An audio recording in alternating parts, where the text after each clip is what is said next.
চাতক জাতের তেমনি ধারা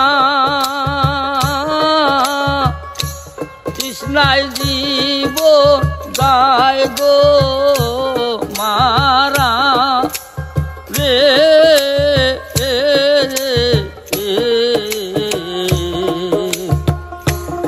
অন্য পানি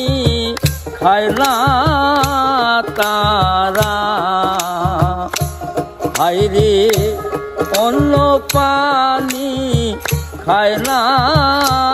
তারা শুধু মেঘের